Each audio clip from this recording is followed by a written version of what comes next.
So I'm going to try to sum the rest of the series up in one more video. The meditation series, we'll call it. So we've talked about grounding.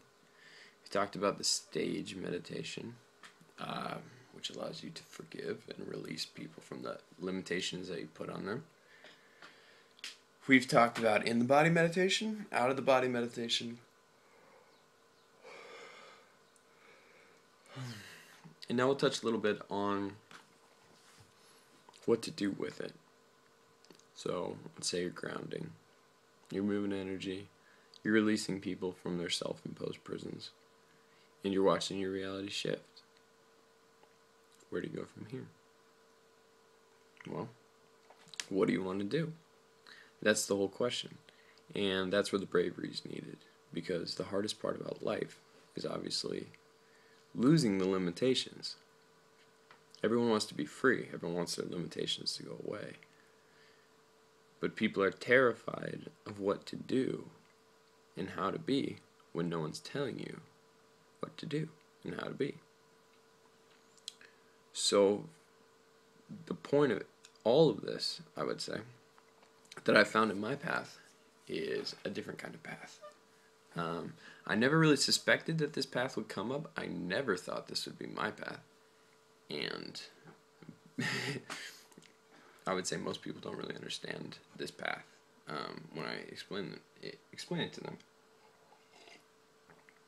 And as you start becoming more and more neutral with things, you start realizing that your desire to have gone somewhere, to do something, to be something, to create something, to save someone, all these things were based off your pictures. All these things were based off of pressures that you put on yourself to be something, obligations, ways that you wanted to prove yourself to, whether it's your parents, your peers, whatever. So once you start releasing these people of the prisons you put them in, these obligations start becoming more and more obsolete. And you start becoming more and more inspired. And your ambition starts to deteriorate and is replaced with inspiration. And I mean that in the sense of you don't necessarily care what you do or where you go or how you're perceived as much as you care about how much can you be in the present moment. How much can you control what you're experiencing regardless of the external situation. And for me, this has become the path. This has become the greatest path. The magnum opus. The great work. And I like to think of it as letting go and allowing the river of the universe to take you wherever it takes you. And it takes you in all sorts of crazy places you would never imagine. But when you don't have resistance to things, you don't have preferences to things. You don't prefer to hang out in the sunshine other than the rain. You don't prefer to be happy or you prefer to be sad. You don't prefer to be rich or you prefer to be poor. All these things kind of dissipate and you kind of just float.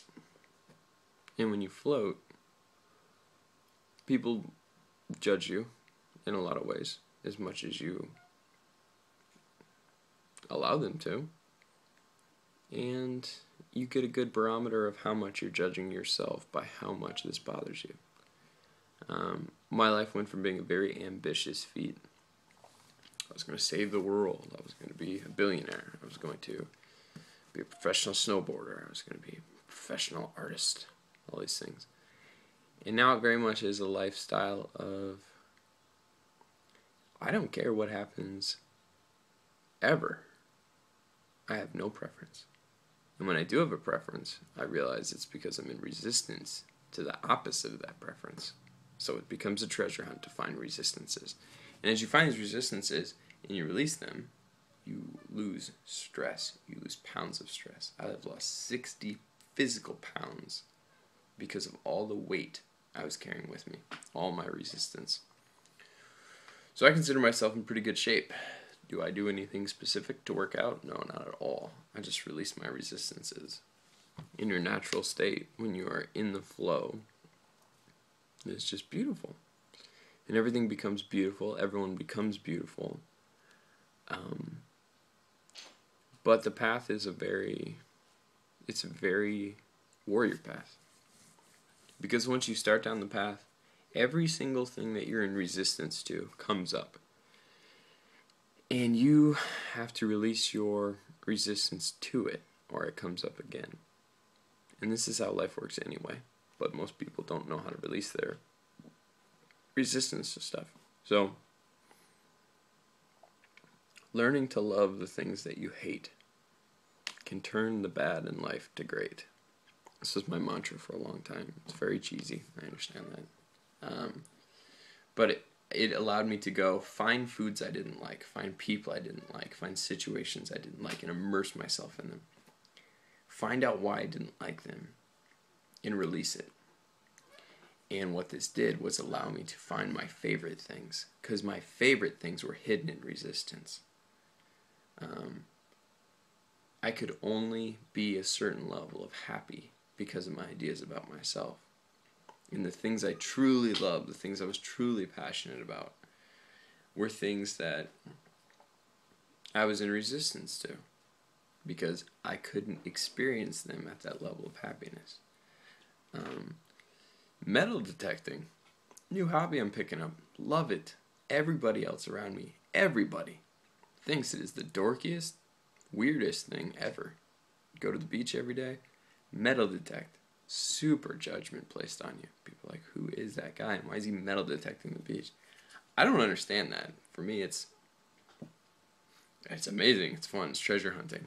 But it's something that I wouldn't have been able to experience before because I was afraid of people's judgment on me.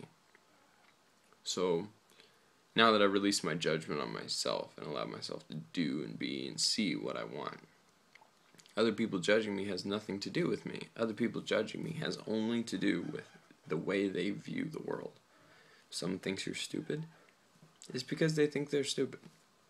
If someone thinks they're arrogant, it's because they're actually arrogant.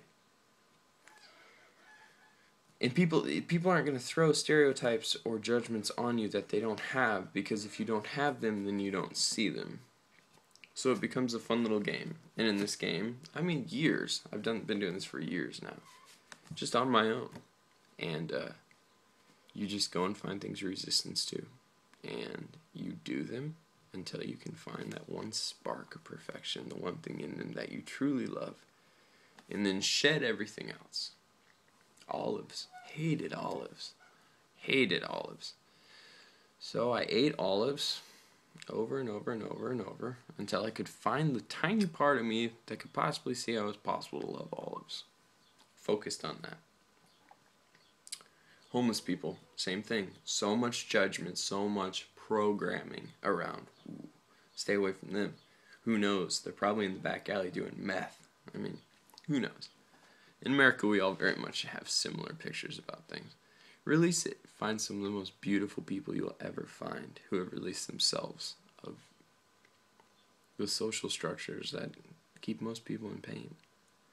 So just keep your mind open and learn to release your resistances and find the things that you're in resistance to and just go for it. And the more you go for it, the more happy you'll be. And it's true in the sense of if you love the color blue and that's it, then you're only happy when you're experiencing things that are blue. If you hate yellow, then you're having a bad time whenever yellow pops up. You go learn to love yellow, you learn to love the other colors, and every single experience that you have is as awesome as it was when you initially loved blue. But you don't have to worry about avoiding situations that have the other colors. Instead, they're all potential situations for awesomeness. And hopefully these tools help. And if you have any more questions, I will make more videos on any of this. Because I understand it's a tough path, and I understand the path of the introvert is an intellectual path that has the potential to go down this route. So if you have any questions, let me know, and I'd be more than happy to discuss any of it with you. But if not, good luck. And know that it may get scary, but it's perfect on the other side.